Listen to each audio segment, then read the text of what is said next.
My name's Anthony Caruso. Some call me the Messiah of rock. But in the biz, they call me the Train.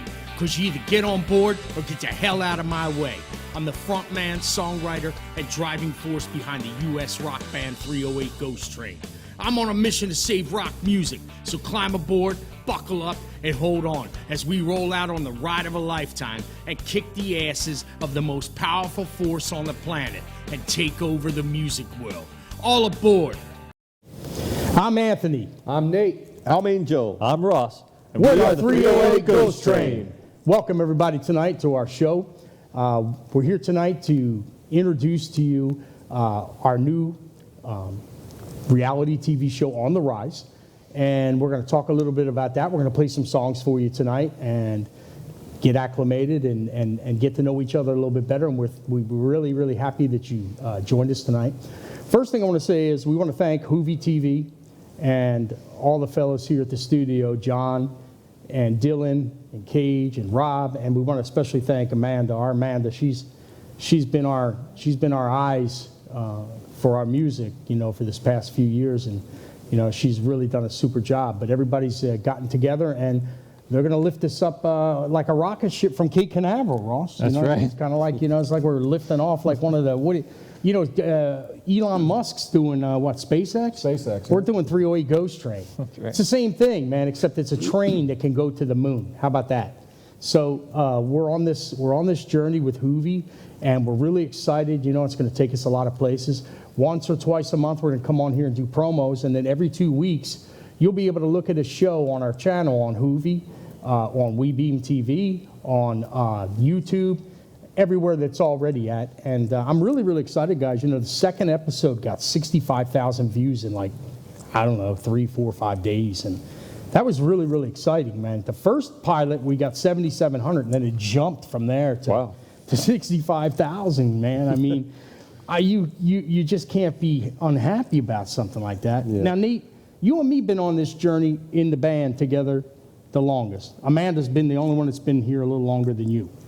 But as a band and playing, you and I have been freaking tearing up the highway for almost 3 years now, right? Yeah, I think 3 years. I mean, we've played some pretty crazy, crappy shows too coming up, didn't we? Remember Tallahassee? Oh my God, the nightmare. The Warrior on the Nightmare. That's what it was, the Warrior on the River, but it was the Warrior Nightmare. Oh my gosh, man. Remember we packed up in that car, we had all of us and all the equipment in that, what was it, a Nissan Armada? Yeah. And we had 6 of us in there? We had a drum set, luggage. Guitars. Yeah, Mark. We had Mark reading his book. You, me, even Tony had to come up in his own car, remember? Yeah. We told him he's got to come up in his own car. I wasn't listening. Doing emails. I wasn't listening to him for 5 hours. There was just no way, Anyway, so that was, we've come a long way, and then, from the first show that 308 Ghost Train ever played was at Clam Factory. And then a couple weeks ago, guys, we got a chance to go back to our roots, to the place that we first played, and play another show for them. And it was pretty cool, and Hoovie came in and introduced us. And I don't know, we, really, really felt like we finally got there. And then I got home that night, woke up the next morning, and I realized, man, the work is just beginning. Yeah. I mean, everything that we did to get to where we are right now is actually not applicable anymore. And sure, we have to keep those attributes to keep us at a level. But the sustainability factor is so much more hard than the getting there factor. That's why you see so many one-hit wonders, throughout the music history. And I didn't realize that, somebody had said to me, and I said this the other day, they said, Train, it's like you guys just got drafted to a NFL pro team. And I said, what do you mean? He said, well, you got the same challenges, opportunities, and rewards as a player that's drafted into the pro league. The only problem is now you're not in the college ball anymore. Right. Now you're playing against all the other pros. So it's not the same game. I mean, we see this all the time. Just look at the football league. You get a guy comes out of college, the Heisman Trophy winner, goes into the pros and just flakes out and drops off and never becomes anything. And that's a testament to us being able to sustain. And I think the key for us, and I really do believe this, is our songwriting. Well, our songs aren't like the same song over and like it doesn't. They don't say we're like the Beatles in some ways that we write songs that are kind of different and they kind of follow our mood or our journey. Different, You know, different styles in themselves. Yeah, more eclectic. Yeah. Yeah, and we kind of like the songs follow an evolution of us, I think. Well, you guys know me that the first set of songs is about core messages like patriotism and cancer anthems and this and that. And then of course I had to go and fall in love, right? And then once you fall in love, all of a sudden you're writing songs about Amanda. Hey, so the second EP we did was every song was written for Amanda. And then the third EP, everybody got mad at me, and said, "Yo, man, can we do something else?" And I was yeah. And I was like, okay. I mean, it's like an evolution. It's like this is a journey I'm on too with you guys. Like as I walk, things happen, And I don't know. I should tell some of the people of the story is that on September 9th of 2015, I died on a table at Manatee Memorial Hospital, and they brought me back to life. And they repaired 3 arteries, and it was a really bad deal, man. I tell you what, when I woke up, I was like, oh my God. It took me like a year. I think I told you, Nate. It took me like a year to get my head back together because get recouped and all that. Well, yeah, and you mentally you start to get really, really your mortality. You start questioning your mortality. Like, am I going to make it the next minute? So you're scared to death the whole time. Then one day I woke up in 2018 or 2017. It was somewhere in there. I remember picking up the phone. Something just struck me. And I picked up the phone. I called my mom. I said, you know what? Listen, I want to tell you something. I'm getting ready to finish what I started. And this is it. And I was going through some really bad times, tough times. I was in a horrible relationship. Things were really, really bad before Amanda came along. And, I had this little tree I tell you about in the episode 3, the meditation tree I used to go down to here. And Amanda knows we took pictures down there one time. And, I was actually standing in front of that tree one day and it's a small tree or it's like a real tree? No, it's like a big, you know what it is? It looks like kind of an oak tree, but it's not. I forget what kind of tree. It has a little green leaf on it that stays green all the time. It's not a magnolia, but it's something else. But anyway. Sycamore?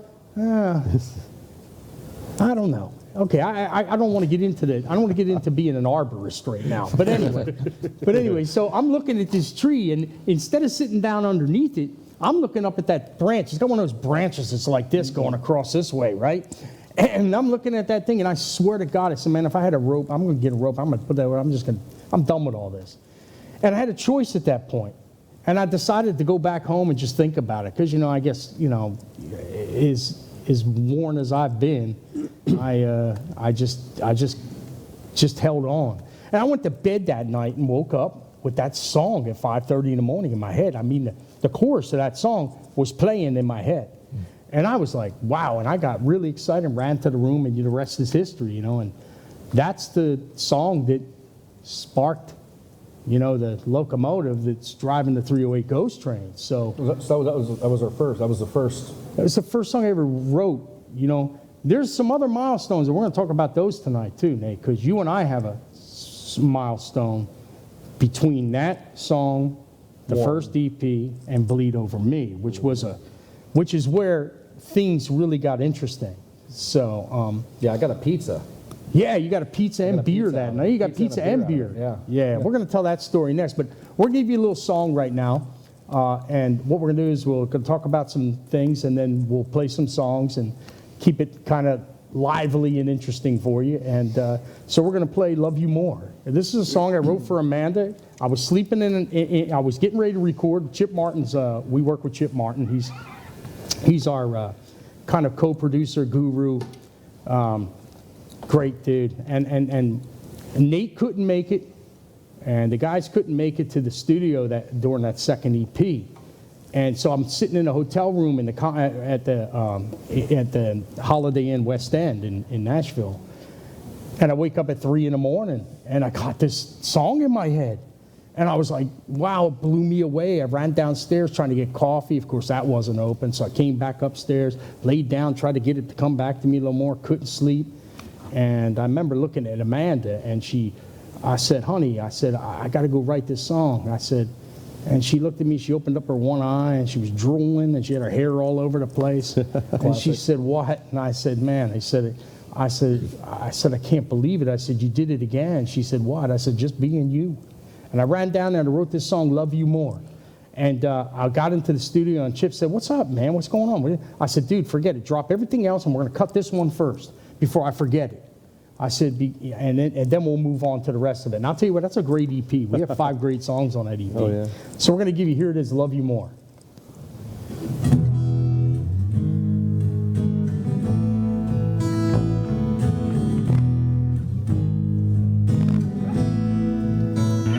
There's a light that shines within your eyes.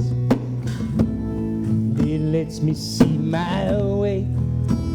And if by chance someone takes away my life, surely there'll be hell to pay. Well, I'm not thinking about tomorrow, just to say, well, I love you today more than you'll ever know. It grows that seconds tick away. When I love you today more than words could ever say, more than words could ever say, so much more than yesterday.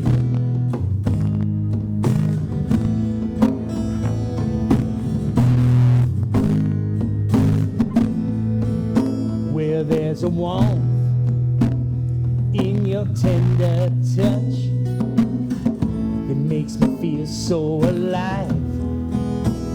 And if by chance someone takes that away, I'd surely lose my life.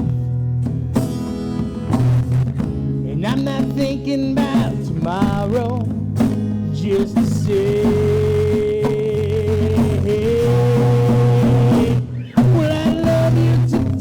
more than you'll ever know. It grows as seconds tick away. When I love you today more than words could ever say, more than words could ever say,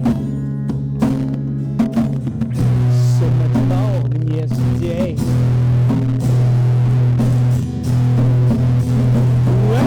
So lost in love, no matter how hard I tried, well, it all changed when I found you. Well, I love you today more than you'll ever know. It grows as seconds tick away. When I love you today more than words could ever say, more than words could ever say, so much more than yesterday. Oh, I love you more. Oh, I love you more. Oh, I love you more, more than yesterday, more than yesterday. Yeah, there you go. Love You More. What a magical story that is, too, you know.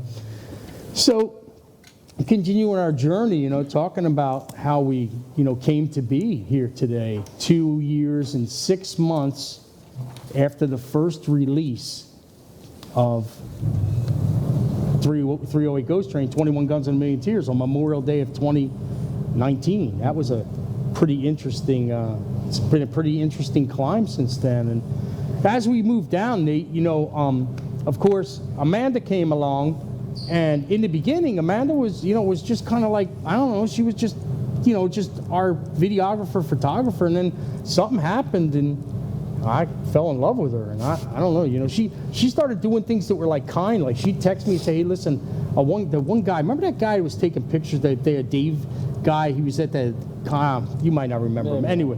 He was, Yeah, over yeah, you time, remember him? yep. Yeah. So like he didn't want to. I wanted a certain shot, and he didn't. He was like, telling me now you don't want that shot. And I'm like, what do you mean I don't want that shot? It's the freaking tree I almost hung myself in. You know what I mean? Like, why the hell don't I want that shot? He like didn't understand the story. Well, she did, and that next morning she wrote me. She says, I want to come back for free and shoot that shot of you because I know how much it means to you. That was number one. I kind of like, oh shit, somebody's being nice to me for the first time in like 40 years. You know what I'm saying? Like really, like somebody being like kind to me and gentle. And then the second time, I'm shooting "I'll Unbreak Your Heart," which was, when you came on, and we were doing "I'll Unbreak Your Heart," and I walk into the the State College of Florida to go on the stage and do the piano thing. I walk into my dressing room and there's like 15 platters of food. Well, I'm the only one. And she's in there getting everything all like organized and ready. I said, what are you doing? She said, well, I thought you might want something to eat. I went, who is this? Well, what's going on? And like the wind started blowing. Okay, the wind started blowing where it pleases. I keep telling you, that's how this all happens. Wind blows everybody in, wind blows people out, or they here, they there, whatever. And right now we're set because this is who we are. But, Amanda, and then those things were so important to me because I don't know if you guys really, I've told you, Nate, my life was hell. Relationship-wise and just general living, it was very torturous. And that's a good word. I'm going to leave it at that. Okay, it was torturous. And so when she started doing that, she had to have. We were shooting a commercial for the writer in the UK. Remember, she called me the Messiah of the New Rock world. Remember Messiah that? of rock, She said it scared the hell out of me. Okay, because I on one hand I saw the Manson kids camping out on my front porch, revering me, Right. And on the other side I saw the pitchforks and torches coming to burn my house down from the evangelical right. So I said, we got to do something here. So I told Amanda, I said, I said, can we shoot a commercial to dumb it down? And we shot that commercial, which is really funny, right? That you go on YouTube, you can see it. It's really cool. But during the filming of that commercial, especially the last part, Nate, when I'm walking down with Tracy and he says, man, you got to get a hold on this. And then Jesus comes up and I hug him, that part there. Well, she was out that day. And she was having surgery on her nose. And so, like, I don't know what was going on, but I was forgetting my lines. I was like, all like worried. I was distracted. It was like 92 degrees, and everybody was getting pissed at me, man, because it was sweat city. On Bradenton Beach, we shot that. Right there on that street, right across over from Bridge Street, the next street over. And I'll tell you, man, they were getting pissed. We had to run in the house like every 15 minutes because I couldn't get it together. So I think it was that night or the next night. I've been waiting. It was like a couple of days, and I get this phone call. And like I was so like, angst-filled and excited. And she gets on the phone. She says, hi. And I said, hi. I said, listen, don't say nothing. I got to say this to you. I don't care what happens. I said, listen, I really miss you. And all I want to do is kiss you. And there was this big pause, like silence, Ron. That's the worst silence ever. It's the silence. It's like the kiss of death type of silence. Yeah. And all of a sudden, I hear this little voice go, "Okay, but I'm afraid I'm going to bleed on you," because she had the nose surgery, right? If I kissed her, right? Oh. I said, "You just gave me my next song." I said, "I got to go." I hung up. Now look, I've been trying to wait to talk to her for 3 days. I get all excited. I run over to the piano and I start writing this song, and I get this chorus starting to work out, and I pick up the phone and say, yo, Nate, you got to come over here right now. I said, I got it. I said, this is the one. He says, you said that last time. I said, I don't give a damn what I said last time. Come on over here. I'll buy the pizza and the beer. Says it every time. It don't matter. Every song is Because the next song. Every song is the next song. Every Yeah. song is the next song. Yeah, but wait a minute. It is. Every time we do something, it's better than the last, I think. That's right. I don't know. But anyway, That's so a good trajectory, yeah. So I said to him, I said, I don't care what you're doing. Drop it. Come on down, buying pizza and beer. Oh, he said, oh, for that I'll come over. Because, like, he lives like an hour away from me. Well, it was a pretty good drive. So I'm like, I'm thinking to myself, geez, man, I just, like, told that guy to come over here now. I mean, I don't know what the hell he's doing. He could be in the middle of something or whatever. So he comes over, and we sit down at that piano. And I start playing it for him, and he says, "Well, listen, let's kind of spice it up a little bit." And Nate came up with a couple little changes that kept, melodically, we got to, lift it up a little bit more. So by the time we were done, I think it only took us 30 minutes to finish that song, maybe not. Yeah, Not even. no, it wasn't very long. No, it wasn't long enough. And then you went home and wrote some string parts for it. Yep. And did that. But the best part of that song happened in Nashville. The best thing in the world happened in Nashville. So we write this song, Bleed Over Me, okay? And we go to Nashville to cut it, and I'm all excited because there I am. I'm proud, I'm going to get to sing this girl my first song. I love her, and I'm falling in love, and I'm feeling like all crazy. And I'm stuck on a word. There's one word that just ain't working right. And I'm going back and forth, and in the studio, there's not a lot of room, and Nate's sitting in the chair, and he's just kind of like doing on his phone because Nate, you think Nate ain't paying attention, but he is. And he does this kind of stuff, and he'll look up, and he'll do like this. Yeah. That's yeah. And he won't even say nothing. Then he'll go in the other room. He'll be writing out script and stuff. And he comes down, and I said, "Man, what the hell am I going to say there?" I said, and I walked by him. He says, "Joy." I looked at him. I said, "Oh, it's fucking perfect. This is perfect. Joy fits right in there." And that was the most magical part of that song was him. Just like, it's one of those things. You ever see in a movie, like somebody's acting like they're not paying attention, they look up Joy, and they look back down, and it's like a defining moment. So, Bleed Over. It was one syllable. That was the problem. It was one syllable. It worked right perfect with the song. I know, but it was a magical thing, the way it happened. It's the magical one syllable. It is, yeah. Well, and subsequently, that song is what shot us into the national spotlight. We'll talk about COVID. COVID may be holding us up from going and playing in front of people. But I'm going to tell you something. If it wasn't for COVID, we wouldn't be who we are today because while everybody was sitting around looking for music, movies, and books during a time when the whole world was at home, which never, ever happens in life, some people took Bleed Over Me to mean lean on me, like a song of unity. Huh?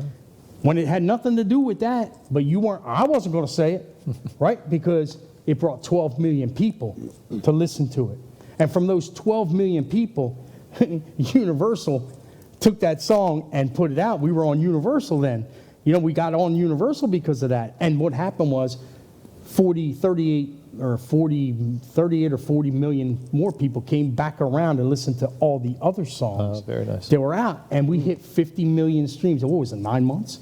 Something like that. It was like it was whole of 2020. Yeah, it was crazy, and the whole world is like falling apart and dying. And I felt really bad because I was like, man, should I be like shouting from the mountaintops right now? People are like really, really suffering. But COVID, if it wasn't for COVID, I don't know, guys, if we would have had that kind of an impact. I moved here during COVID too, so I wouldn't have been in the area either. I was on the other side of the state. Isn't it amazing? Because the wind blows where it pleases. Did you learn? Listen, he's going to learn about the wind, ain't he? You're going to learn about the wind. The wind just blows you in. You're supposed to be here, you're here. And that's the crazy thing about this whole journey. But all right, we're going to play another song for you off of our new EP, Next Stop, No Brakes. And this is an interesting little song. It's called My Love's Lost.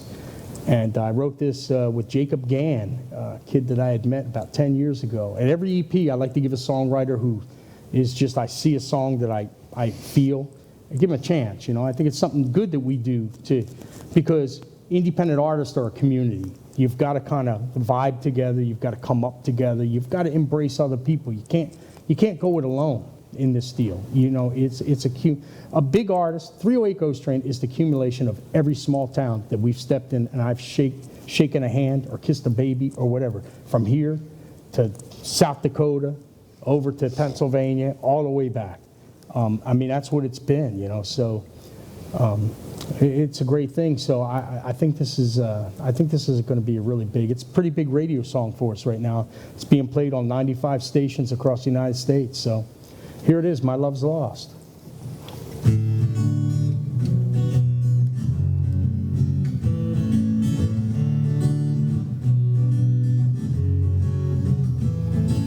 Peace of mind something that I thought I'd never find. A tortured soul is all I know, till I find you.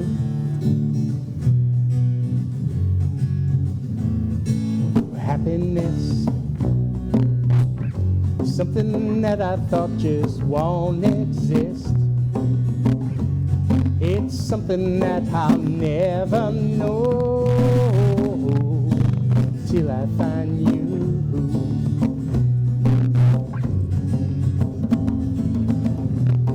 My love's lost, where is my love?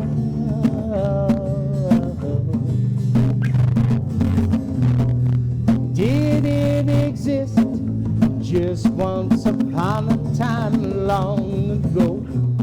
Or is it just make-believe? 'Cause that's what dreams are made of.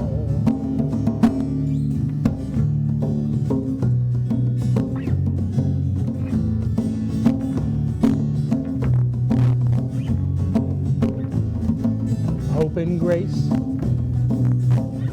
carry me through on my walk of faith. All I do is pray they don't let go till I find you.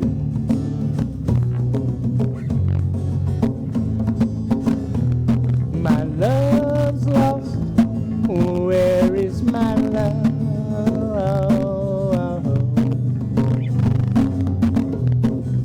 Did it exist just once upon a time long ago? Or is it just make-believe? 'Cause that's what dreams are made of.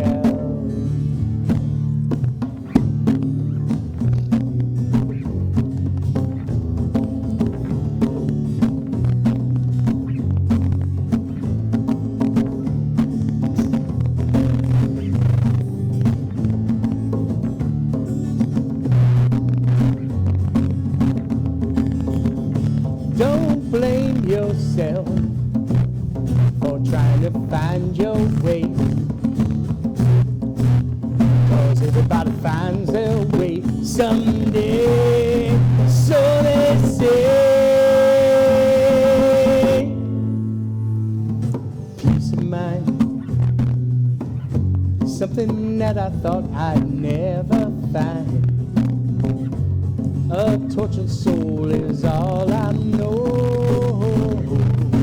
till I find you. Till I find you.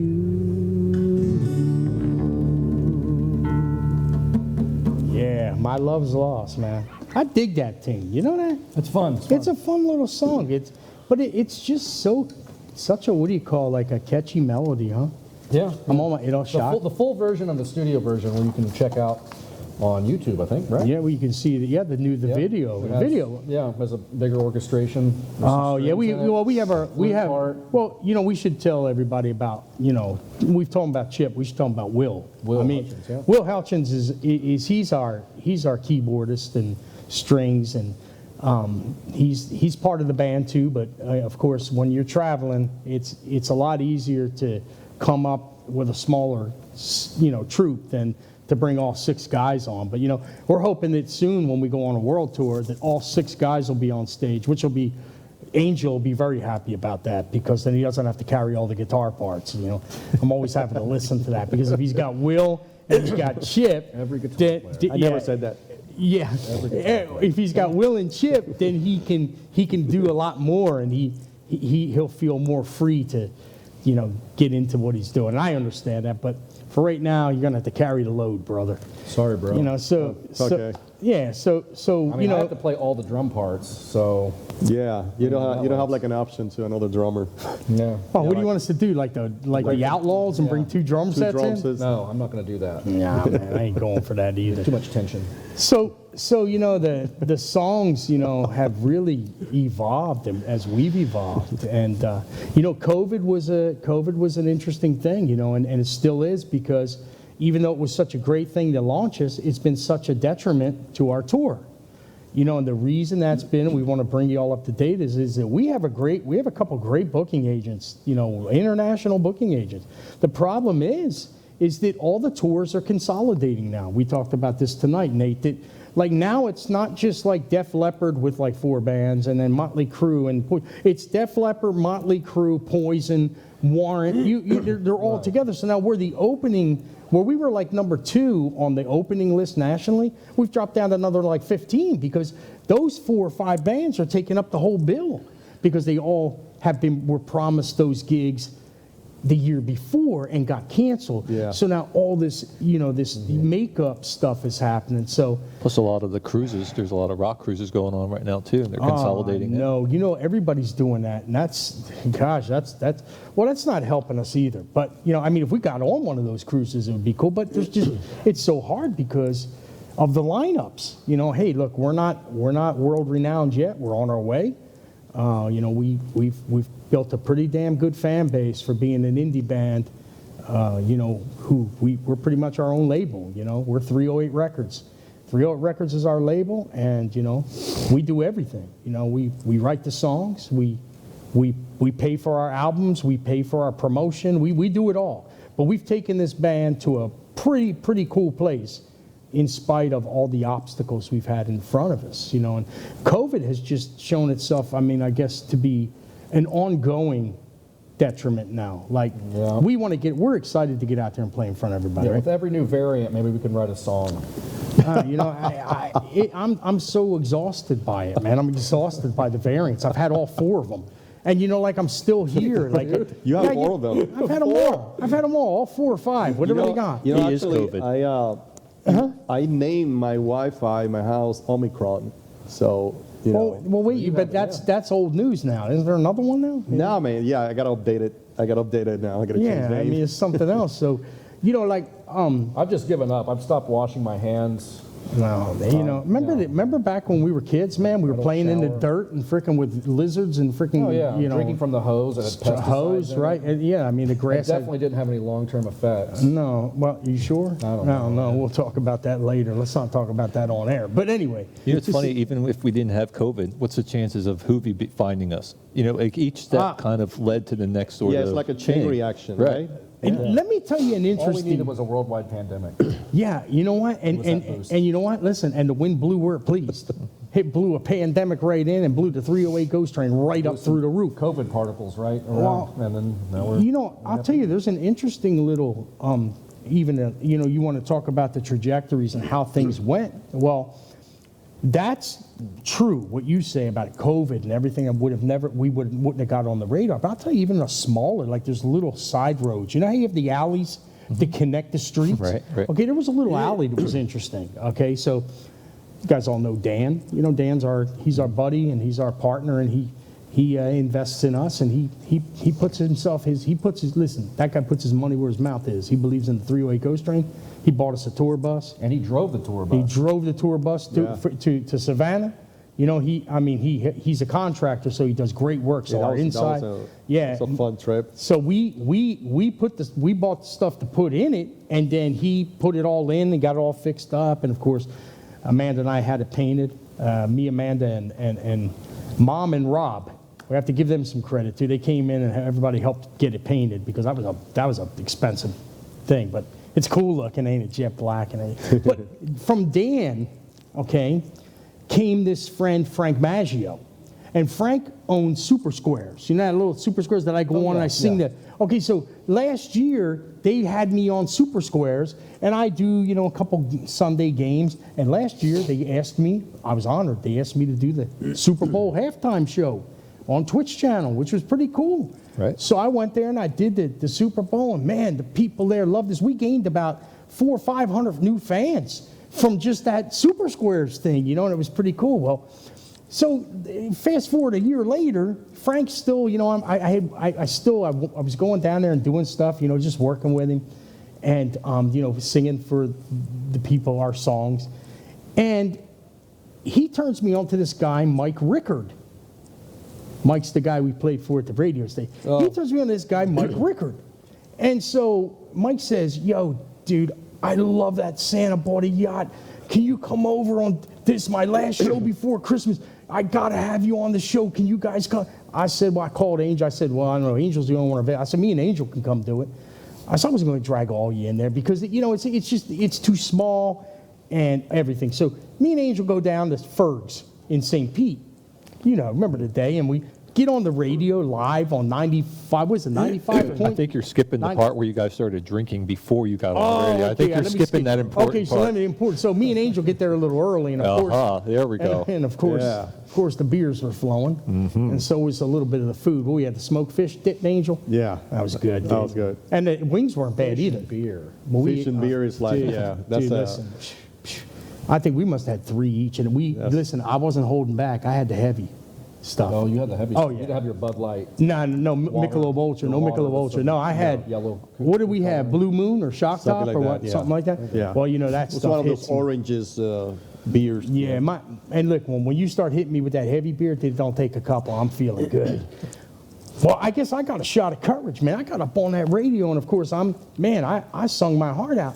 Santa comes in. The guy Santa gets in between us, and I hit the mic on him. He gets the ho ho ho's exactly. God, it it was was an so amazing. crazy. Yeah. I mean, well, look, there's this guy I standing. mean, he's Santa, so I mean, of Yeah. course he's going to be. Yeah. There's this guy standing off to the left in this nice, dressed up, really nice man.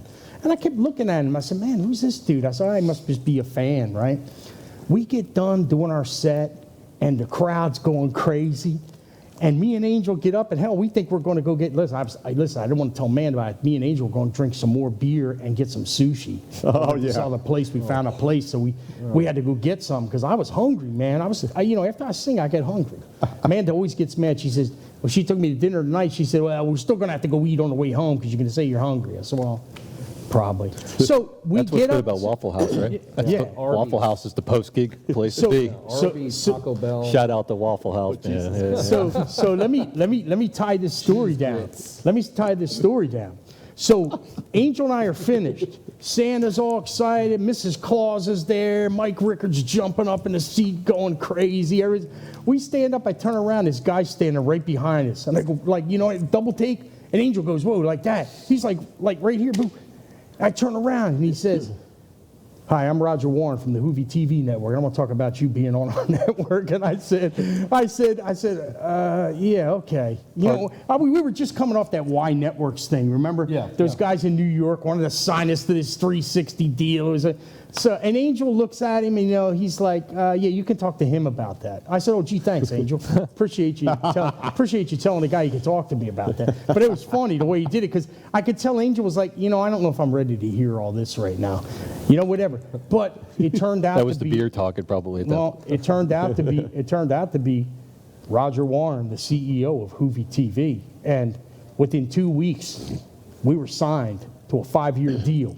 And I got to tell you something, I've never seen something go more smooth in my life. But from Dan Manjack came Frank Maggio, who came Mike Rickard, who is also, his sports connection is a part of the Hoovie TV network. And he invited Roger down there to come see us that day. Yeah. And we didn't know it. Nobody told us. We had no idea.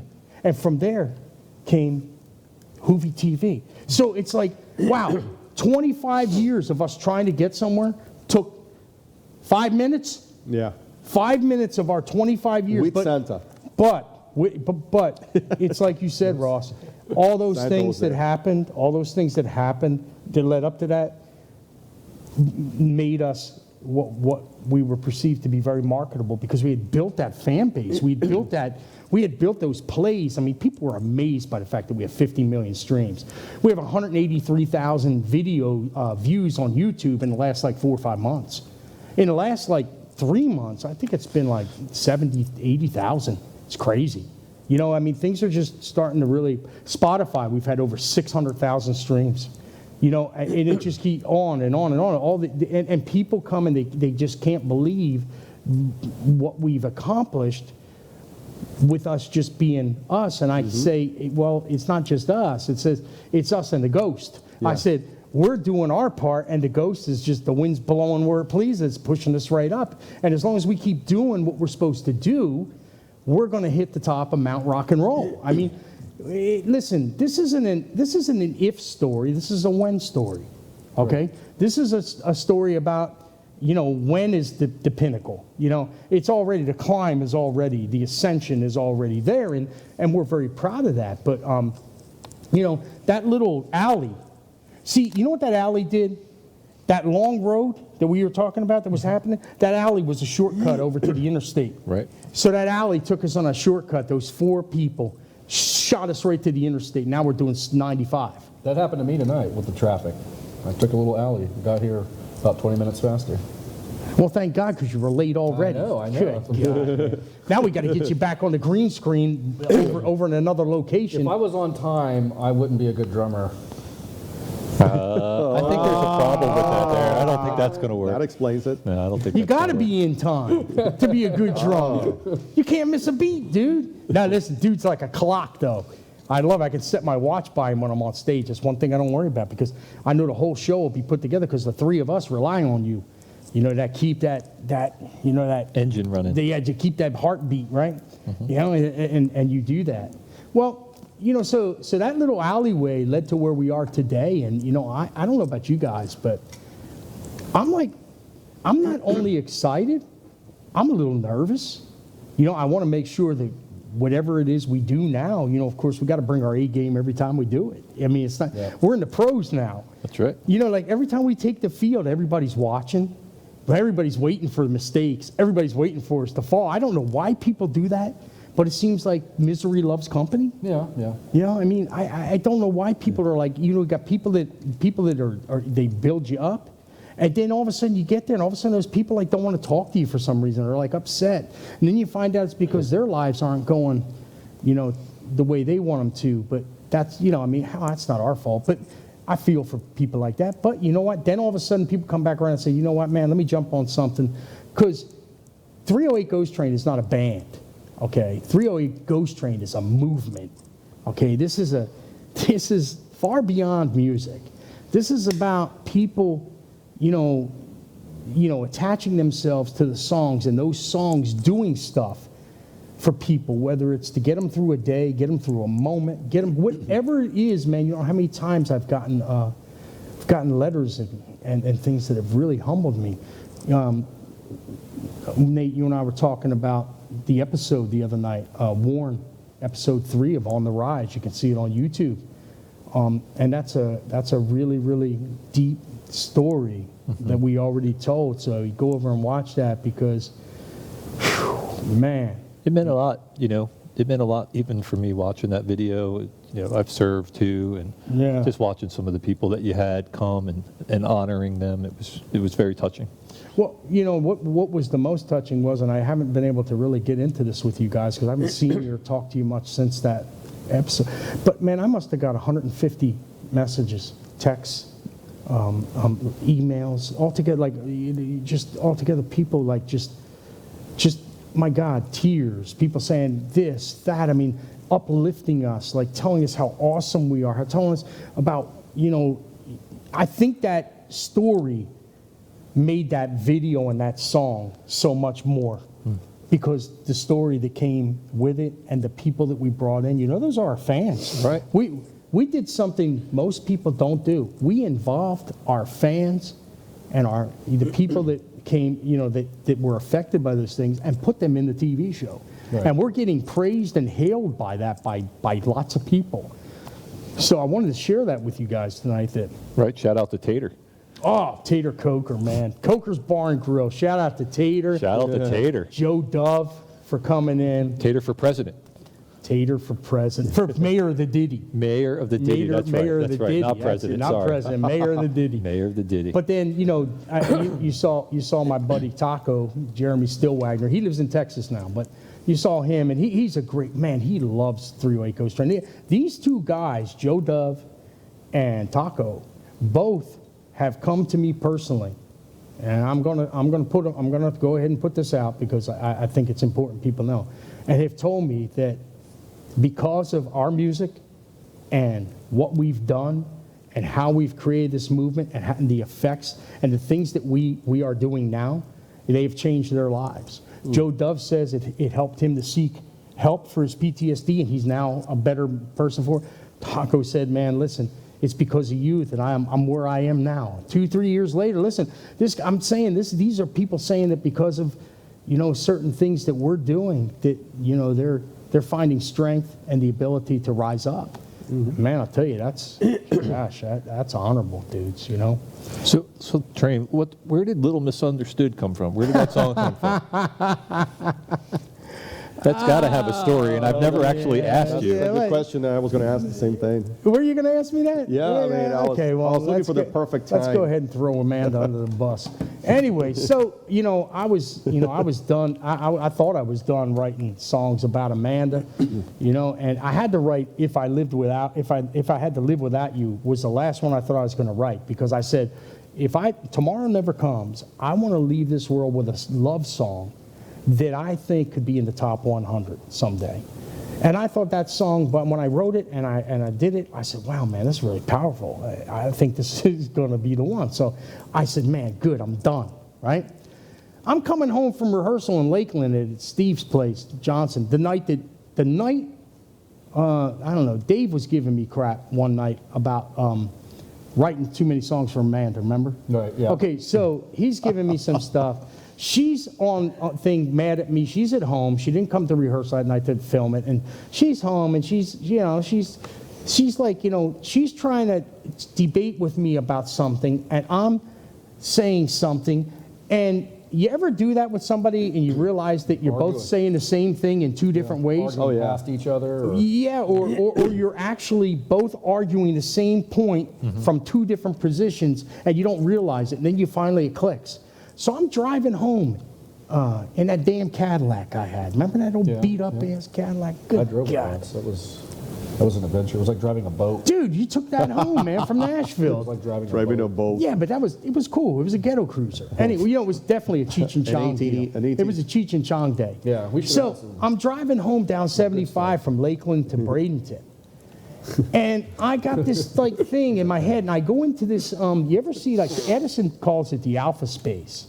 Like you kind of daydream a little bit, but you're still there. But all of a sudden you're like, and I swear I'm riding down the highway and I'm bopping my head, and I said, so I call you Little Miss. I said, oh man, there's something to that. Then I started saying, you say that I don't listen. I'm talking way too much.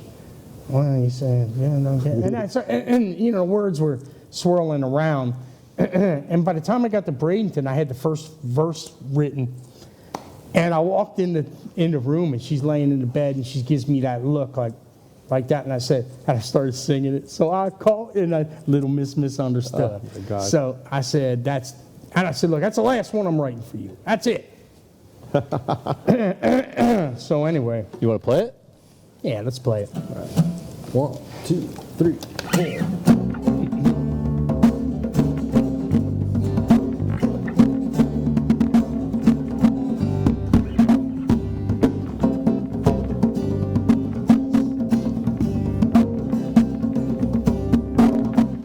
You say we have a problem communicating stuff. You say that I don't listen and I'm talking way too much. Well, I would beg to differ. I hear every word you say, especially when you tell me I'm the rain on your parade. So I call you Little Miss Misunderstood. Well, it's all good, Little Miss Misunderstood.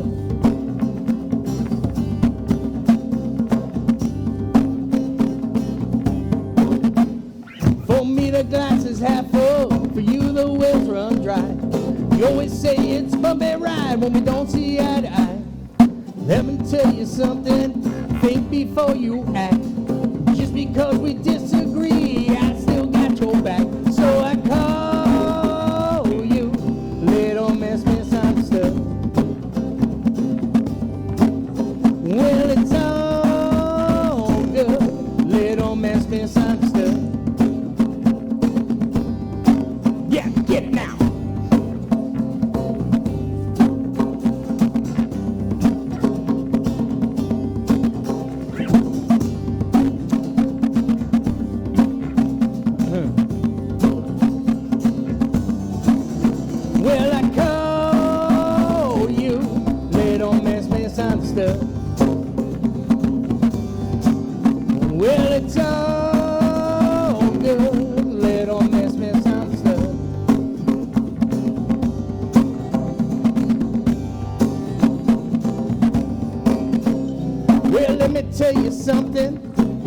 get it straight. I'm here to make life easy, girl, and carry out the weight. But you better meet me halfway, and you better do it soon, so we can land amongst the stars. We don't reach the moon. Well, I call you little Miss Misunderstood. All right, let's take it home, guys. Well, I call you. Yeah, I call you. Gonna call you little Miss Misunderstood. Little Miss Misunderstood. Little Miss Misunderstood. Ah. Yep.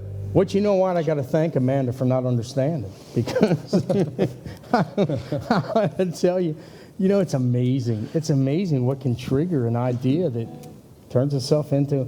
I think that's the one thing about us that is just like a lot of other bands in our level. They all the songs are meaningful. You know what I mean? Our songs have. They're not just like, recklessly written. I say it, we have something to say as opposed to saying something. Would you agree with that? Yeah, that makes sense, yeah. Absolutely. And so by having something to say, I think that, and it doesn't take a lot of effort, it just happens. It's crazy how it happens, but I wanted to go ahead and tell you about One Heart at a Time Foundation. We're one of the only bands, and we're an up-and-coming band. We have our own foundation. Amanda runs the foundation. Her and I created One Heart at a Time because we were on a radio tour one time. She had told me this story that was pretty sad, and I said, well, I'm going to help you help people. And I said, you know what we're going to do? We're going to go on this tour, and we're going to touch hearts, and we're going to make each fan one heart at a time. If we have to win over one heart at a time. So I ended up calling it One Heart at a Time Foundation. And we recently got a 501c3. It took 2 years. Amanda did great work and got us a 501c3, and now we're in the national registry. We're hooked up with Walmart, Publix, all the big corporations. We're in the cyber grant system. We were accepted last week, which means that every corporation in America can donate to us so that we can help people. And of course, our main focus is bridging the gap between actual needs, and resources that are available. Not all resources meet the actual needs, so sometimes there's a gap of 1,000, 300, 200, whatever. Well, we bridge that gap, and when we focus on community outreach, we focus on veteran suicide prevention, which is very near and dear to me and Ross. Absolutely. Okay, that's Mission 22, man. That's a really, really sacred thing for us. The American Cancer Society, of course, which we're all kind of, because of This Is My Home. And we actually believe the American Cancer Society is probably going to adopt that song, we hope, as their anthem, This Is My Home. What a great commercial that would make, wouldn't it, for them? That would be, yeah. I could see them putting that together really, really good. And the American Legion is partnering with us to do this. So we're going to be doing a benefit concert. We're going to be doing May 1st, from 12 to 5. At the American Legion, Post 24, Kirby Stewart in Bradenton off 75th Street.